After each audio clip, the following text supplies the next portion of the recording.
شہر اور بستی کے علاوہ بیابان و جنگل اور ایشیا و یورپ اور افریقہ کے کچھ ایسے ریگستانی علاقوں سے بھی سیر اور تفریح کرتے ہوئے گزریں گے جہاں پر حلال گوشت انہیں نصیب نہیں ہوں گے، بالخصوص ایسے دور میں جبکہ مرغا اور خسی اور اس قسم کے حلال جانوروں کے گوشت مہنگائی کے عالم شباب پر ہوں گے۔ چنانچہ ایک سنت لوگوں کو بتانے کے لیے رہ جائے گی جو ان کے اصول دعوت و تبلیغ کے خود خلاف ہے، حالانکہ اس قسم کی سنت یعنی گوشت خوری در حقیقت ان کے بتقاضائے نفس بنام سنت ہوگی، لہذا انہیں ایسی چیز کے گوشت کھانے کا حکم دیا کہ صبح قیامت تک ایسی سستی کہ پکڑو کسی طرح ایک تو آئے مفت ہزار، جبکہ دنیا کی کوئی قوم اسے نہیں کھاتی۔ مطلب یہ ہوا کہ انہیں حلال و حرام یعنی مرغا کوا سے کچھ لینا دینا نہیں، بلکہ گوشت ہو چاہے جیسا ہو۔ چنانچہ حلال کہنے میں وہ ترغیب نہ ہوتی جو ثواب کہنے میں۔ یاد رہے اگر بحکم مفتی رشید احمد گنگوہی تبلیغیوں کو کوا مسلم کھانے میں ثواب عظیم ہے تو سنیوں کو بشکریہ نعمت خداوندی مرغ مسلم کھانے میں زیادہ ثواب ہے۔ کسی نے کیا سچ کہا ہے کہ بے ادب بے نصیب با ادب با نصیب۔ سامعین کرام، شریعت مطہرہ میں اسلامی قانون میں حلال جانور کا گوشت کھانا فرض اور واجب نہیں، پھر بلا عذر شرعی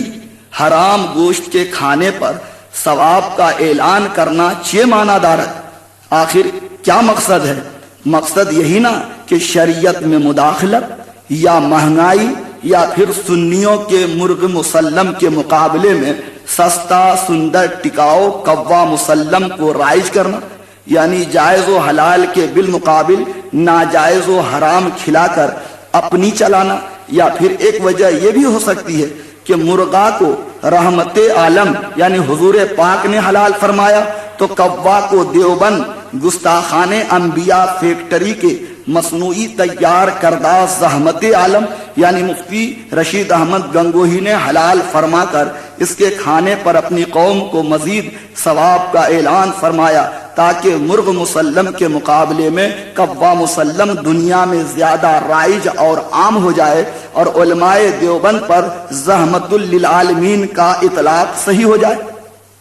جبکہ اپنے مطاع مطلق اور منجی اور محسن کے حکم پر ان کی پیروکار قوم خود ہی نہ چل پائی ہے، چہ جائے کہ کوئی اور چلے۔ اسی طرح ایک وجہ یہ بھی ہو سکتی ہے کہ مفتی دیوبند کی بیوی کے ہاتھ سے ایک دن کوا روٹی لے کر اڑ گیا۔ مفتی صاحب کے آتے ہی سے محترمہ نے شکایت کی کہ آپ جیسے مربی خلائق کے ہوتے ہوئے میرا حال یہ ہے کہ میری محنت اور مشقت کا خیال آپ کا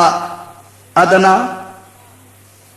مخلوق کوا بھی نہیں کرتا۔ میں آپ کی ملکہ روٹی نہیں بنا پاتی کہ کوا لے کر چمپت ہو جاتا۔ اگر آپ کو شریمان میرے ہاتھ کی روٹی کھانا ہے تو سب سے پہلے آپ جس کے مربی ہیں یعنی کوا اس کو سمجھائیے۔ مفتی صاحب کو اپنی بیوی کی بات پر غصہ آ گیا اور جھٹ کوا کے حلال ہی نہیں بلکہ اس کے کھانے پر ثواب کا اعلان کر دیا تاکہ مفتی دیوبند کی محبوبہ زندگی خوش ہو جائے۔ چنانچہ زاغ معروفہ کو حلال کرنے والے محفل ذکر شہادت حسین اور ان کی نیاز کے مطعومات و مشروبات کو حرام قرار دے کر شاعر کفر ادا کیے ہوئے ہولی دیوالی کی پوری کچوری اور غیر مسلم کے لگائے پیاؤ کے پانی کو بلا کراہت جائز و حلال فرمانے والے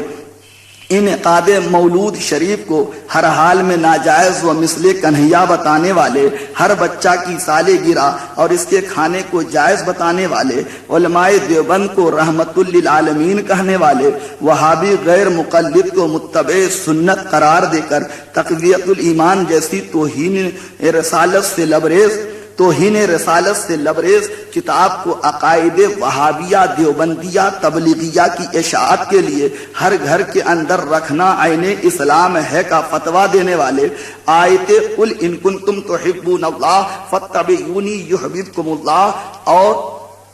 وما ينطق عن الهوى ان هو الا وحی یوحی کا مصداق بجائے رسول خدا کے اپنے آپ کو بین الفاظ سن لو کہ حق وہی ہے جو رشید احمد کی زبان سے نکلتا ہے، اور بقسم کہتا ہوں کہ میں کچھ نہیں ہوں مگر اس زمانے میں ہدایت و نجات موقوف ہے میری اتباع پر۔ سمجھنے والے عیدین میں گلے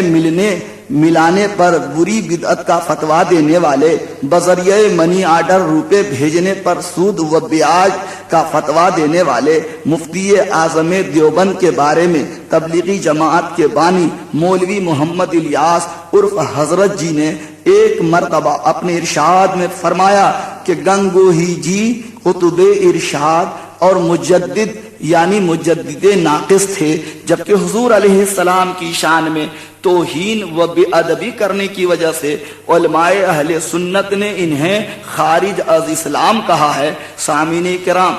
اوپر والی عبارت سے ظاہر ہو گیا ہوگا کہ مفتی رشید احمد گنگوہی دیوبندیوں تبلیغیوں کے اہم پیشوا اور بزرگ ہیں۔ نیز ملفوظات الیاس نے مفتی رشید احمد کو اکابر دیوبند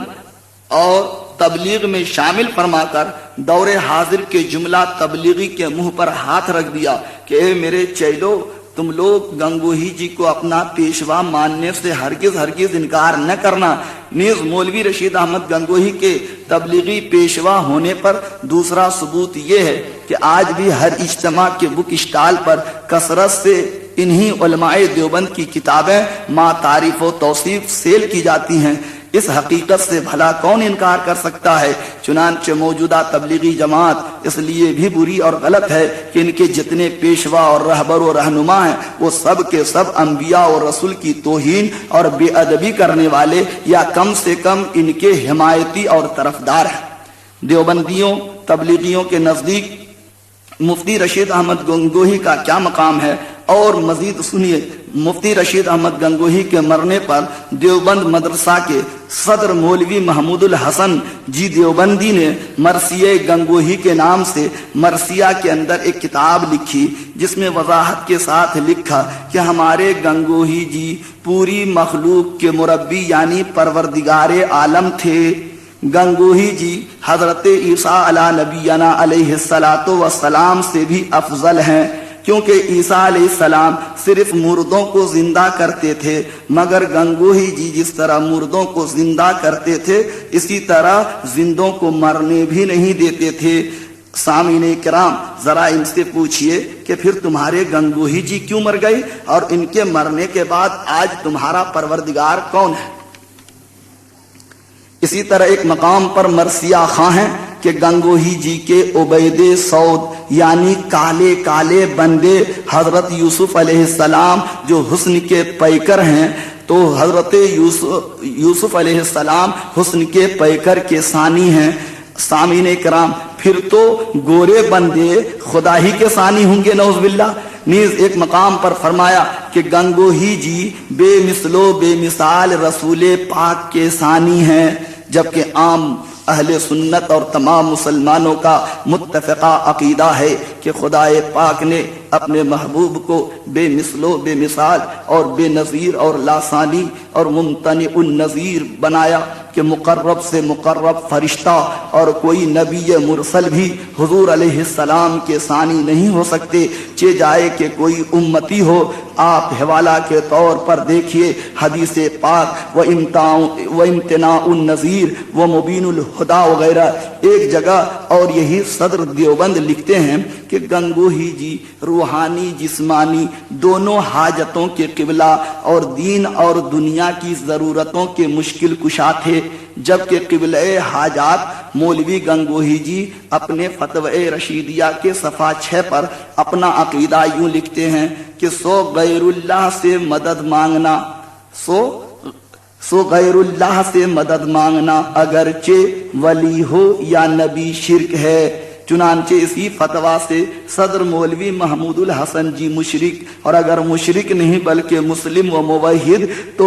سامعین کرام آپ ان سے ذرا پوچھئے کہ گنگوہی جی تمہارے کیا خدا ہیں کہ ان سے مانگنا شرک نہیں ہے۔ یہی مولوی موصوف دیوبندی مرثیہ گنگوہی کے صفحہ 1 پر رقم تراز ہیں کہ ساری دنیا کے مخدوم و مطاع رشید احمد گنگوہی ہیں، ساری دنیا کے غوث رشید احمد گنگوہی ہیں، یعنی ساری دنیا گنگوہی جی کی خدمت گزار و اطاعت شیار ہے۔ اور صفحہ 31 پر لکھتے ہیں کہ مولوی رشید احمد گنگوہی جی ہی ایک ایسے حاکم ہیں جن کا کوئی حکم نہیں ٹلتا، کیونکہ ان کا حکم تقدیر مبرم اور اس کی تلوار ہے۔ اور مرثیہ گنگوہی کے صفحہ 6 اور 16 پر شان گنگوہی میں دارالعلوم دیوبند کہ صدر مولوی محمود الحسن دیوبندی یوں رطب اللسان ہیں کہ رشید احمد گنگوہی تنہا ہی صدیق اکبر اور فاروق اعظم دونوں ہیں، اور گنگوہی جی کی غلامی کا داغ ہی مسلمانی کا تمغہ ہے، یعنی جو مولوی رشید احمد کا غلام اور بندہ بنے مسلمانی کا تمغہ اسے ملے، اور جو نہ بنے اسے نہ ملے۔ چنانچہ دیوبندی تبلیغی اپنے مذہب میں صحابہ و تابعین اور ائمہ کرام و اولیاء اعظام کو اپنے مولوی گنگوہی کا غلام و بندہ مانتے ہوں گے یا مسلمانی کے تمغے سے خالی جانتے ہوں گے۔ مذکورہ بالا عبارتوں سے واضح ہو گیا کہ دیوبندی تبلیغی سب سے بڑے مشرک و بدعتی اور پیر پرست ہیں، کیونکہ انہوں نے اپنے مولوی و پیر کو مربی خلائق، بانی اسلام کا ثانی، مسیحائی میں عیسیٰ علیہ السلام سے افضل اور مخدوم کائنات، مطاع سارا جہاں، حاکم مطلق مثل خدا، مولوی کی غلامی کو مسلمانی کا تمغہ، گنگوہی جی تنہا صدیق و فاروق، در کعبہ سے در گنگو افضل، اور منبع طریقت و معرفت وغیرہ نہ جانے کیا کیا نہ کہا، پھر الٹے چور کوتوال کو ڈانٹے کا مقولہ کیوں سچ کرتے کہ سنی ایسے ہیں سنی ویسے ہیں، سنی قبر پجا ہیں بدعتی ہیں۔ سامعین کرام، بات اب تو آپ کے بھی سمجھ میں آ گئی ہوگی کہ اسلام کی شاہراہ سے ہٹ کر ان کی راہ اور شریعت ہے۔ در حقیقت یہی لوگ پیر پرست، مولوی و مطلب پرست، حتیٰ کہ مشرک و بدعتی ہیں۔ للہ انصاف فرمائیں، یہی مولوی رشید احمد گنگوہی جی اپنے فتوی رشیدیہ حصہ سوم کے صفحہ 103 پر حضرت امام حسین شہید کربلا کے مرثیہ کو جلانے یا زمین میں دفن کرنے کا حکم دیتے ہیں، جبکہ آپ نے ابھی پڑھا کہ مولوی رشید احمد گنگوہی کے مرنے کے غم میں دارالعلوم دیوبند کے صدر المدرسین مولوی محمود الحسن دیوبندی جی نے مرثیہ گنگوہی نامی ایک کتاب لکھی جو ہزاروں کی تعداد میں چھپ کر شائع ہو چکی ہے۔ اسے نہ تو کوئی جلاتا اور نہ کوئی دفن کرتا۔ الاما الحفیظ، چنانچہ مرثیہ گنگوہی کے کچھ اشعار بطور ثبوت ملاحظہ کیجئے اور ان کی خلاف شرع عقیدت مندی پر زیادہ سے زیادہ ماتم کیجئے کہ جو عقیدہ نبی و ولی کے لیے رکھنا کفر و شرک، وہی عقیدہ اپنے گھر کے مولوی و پیر کے لیے رکھنا عین اسلام اور عین توحید ہے۔ انصاف کو آواز دو، انصاف کہاں ہے؟ مردوں کو، اب سنیے مرثیہ گنگوہی کے کچھ اشعار۔ مردوں کو زندہ کیا، زندوں کو مرنے نہ دیا، اس مسیحائی کو دیکھیں زری ابن مریم، جبکہ اردو کی زبان کا یہ لفظ ہے اور زری کسی نے بھی استعمال نہیں کیا، نہ تو غالب نے زری کا لفظ استعمال کیا، نہ ڈاکٹر اقبال نے کیا، بلکہ ذرا کا کیا۔ لیکن یہ شعر لکھتے ہیں تو کیا لکھتے ہیں کہ مردوں کو زندہ کیا، زندوں کو مرنے نہ دیا، اس مسیحائی کو دیکھیں زری ابن مریم، جبکہ لکھنا یہ تھا کہ اس مسیحائی کو دیکھیں ذرا ابن مریم۔ یعنی بولیے اس میں عیسیٰ علیہ السلام کو چیلنج ہے یا نہیں کہ اے عیسیٰ، تم نے تو صرف مردوں کو زندہ کیا ہے، اور ہمارے پیر کا، مولوی کا، مفتی کا عالم اور مقام یہ ہے کہ انہوں نے مردوں کو تو زندہ کیا ہی، لیکن ساتھ میں زندوں کو مرنے بھی نہیں دیا۔ یہ اور بات ہے کہ خود ہی مولانا اس دار فانی سے دار جہنم کی طرف